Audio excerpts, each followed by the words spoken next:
ഔപ്പറായിട്ട് വരും നമുക്ക് അങ്ങനെ ഭയങ്കര സുഖിച്ച് ജീവിക്കാൻ പറ്റില്ല. ഓഫ്കോഴ്സ് നമ്മൾ വേറൊരാളുടെ വീട്ടിൽ നിൽക്കുന്ന നമ്മൾ ചൂസ് ചെയ്യുന്ന ഫാമിലി മോശം എന്നുണ്ടെങ്കിൽ നമ്മൾ എന്തായാലും കഷ്ടപ്പെടും. സത്യമായിട്ട് ഞാൻ പറയണത്, നമ്മൾ എന്തായാലും കഷ്ടപ്പെടും. അപ്പോൾ ഔപ്പറായിട്ട് വരാൻ നിൽക്കുന്ന ആൾക്കാരുടെ അടുത്ത് എനിക്ക് ഇമ്പോർട്ടൻ്റ് ആയിട്ട് പറയാനുള്ള ഒരു കാര്യം എന്താണെന്ന് വെച്ച് കഴിഞ്ഞാൽ, നിങ്ങൾ സെലക്ട് ചെയ്യുന്ന ഫാമിലി നല്ല ഫാമിലീനെ സെലക്ട് ചെയ്യുക. ഇല്ലെന്നുണ്ടെങ്കിൽ ഇവിടെ നിങ്ങൾ എന്തായാലും കഷ്ടപ്പെടും. ഇപ്പോൾ എൻ്റെ ഒരു ഫ്രണ്ട് റീസെൻ്റ്ലി എനിക്ക് മെസ്സേജ് ഇങ്ങനെ പറഞ്ഞു, അവളുടെ വീട്ടിലിങ്ങനെ ഭയങ്കര ഇഷ്യൂ ആയിട്ട് അവൾ അവിടെ നിന്ന് ഇറങ്ങി ഇപ്പോൾ ഫ്രണ്ടിൻ്റെ വീട്ടിൽ നിൽക്കണമെങ്കിൽ അടുത്ത ഫാമിലി കണ്ടുപിടിക്കുന്നത്. പ്രത്യേകിച്ച് സിംഗിൾ മദർ മാത്രമായിട്ടുള്ള അല്ലെങ്കിൽ സിംഗിൾ പാരൻറ്റ് മാത്രമായിട്ട് നിൽക്കുന്ന വീടുകളിൽ കുറച്ച് സ്ട്രെസ്സ് കൂടുതലായിരിക്കും നിങ്ങൾക്ക്. ബിക്കോസ് അവിടെ ഒരു പാരൻറ്റിൻ്റെ കുറവുണ്ട്. ഒരു പാരൻറ്റിൻ്റെ കുറവെന്ന് പറഞ്ഞു കഴിഞ്ഞാൽ ഈ കുട്ടിയുടെ കാര്യം പ്ലസ് അവിടെ ഒന്നിൽ കൂടുതൽ കുട്ടികളുണ്ടെന്നുണ്ടെങ്കിൽ ഭയങ്കര സ്ട്രെസ്സായിരിക്കും. ഫസ്റ്റ് ഓഫ് ഓൾ പാരൻസിന് സ്ട്രെസ്സായിരിക്കും ആൻഡ് നമുക്ക് സ്ട്രെസ്സായിരിക്കും.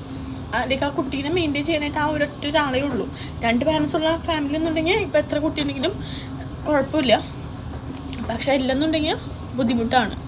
അപ്പോൾ അതൊക്കെ നോക്കിയിട്ട് നിങ്ങൾ ഫാമിലി സെലക്ട് ചെയ്യുക. കാരണം നമ്മുടെ ജർമ്മൻ ഫാമിലി നല്ലതാണെങ്കിലാണ് നമ്മൾ ഇവിടുത്തെ ലൈഫ് നന്നായിട്ട് ഉണ്ടാവുള്ളൂ. ഇല്ലെന്നുണ്ടെങ്കിൽ നമ്മളിവിടെ വന്നിട്ട് എന്തായാലും കഷ്ടപ്പെടും.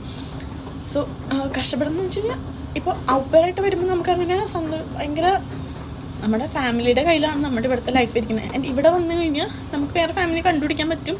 ലൈക്ക് പക്ഷേ നമ്മൾ ആലോചിക്കണം, നമ്മൾ വന്നേക്കുന്നത് ഇവിടുത്തെ ആൾക്കാരുടെ നാട്ടിലേക്ക്. ഇപ്പോൾ ജർമ്മനി എന്ന് പറഞ്ഞൊരു കൺട്രിയിലേക്കാം. സോ ഇവിടെ വന്നിട്ട് നമുക്ക് അധികം ഹോൾഡോ കാര്യങ്ങളോ അങ്ങനെ ഒന്നും ഉണ്ടാവണം എന്നില്ല. എല്ലാവർക്കും അങ്ങനെ ആയിരിക്കില്ല, പക്ഷെ ഉണ്ടാവണമെന്നില്ല. അങ്ങനെ ഇല്ലാത്ത ആൾക്കാർക്ക് ഇങ്ങനെ ഒരു സിറ്റുവേഷൻ വന്നാൽ ഒന്നും ചെയ്യാൻ പറ്റില്ല. എൻ്റെ ഒരു ഫ്രണ്ടിന് ഒരു ഭയങ്കര മോശം അനുഭവം ഒരു ജർമ്മൻ ഫാമിലിയിൽ നിന്ന് ഉണ്ടായെന്ന് പറഞ്ഞു. സ്റ്റീവൻ അങ്ങനെ ബിഹേവ് ചെയ്യാൻ പാടില്ല. അവൾക്ക് എന്താ അവളെ വീട്ടിൽ ഇവൾ പറഞ്ഞു, ഇവിടെ എനിക്ക് കണ്ടിന്യൂ ചെയ്യാൻ പറ്റില്ല, ഞാൻ പോവാണെന്ന് പറഞ്ഞു. അപ്പോൾ ഒരു പൊക്കോ. അപ്പോൾ നമുക്ക് 14 ദിവസത്തെ ഒരു ഗ്യാപ്പ് ഉണ്ട്. അപ്പോൾ ആ ഗ്യാപ്പിൽ ഇവൾക്ക് വേറെ ഫാമിലീനെ കണ്ടുപിടിക്കാം.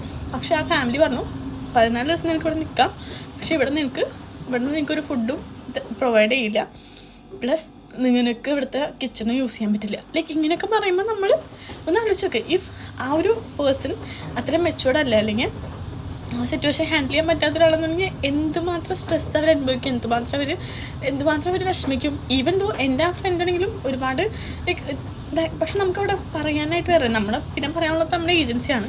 സോ നമ്മൾ എപ്പോഴും ഔപ്പറായിട്ട് വരുമ്പോൾ ശ്രദ്ധിക്കേണ്ടത് നല്ല ഏജൻസി സെലക്ട് ചെയ്യുക, നല്ല ഫാമിലി സെലക്ട് ചെയ്യുക.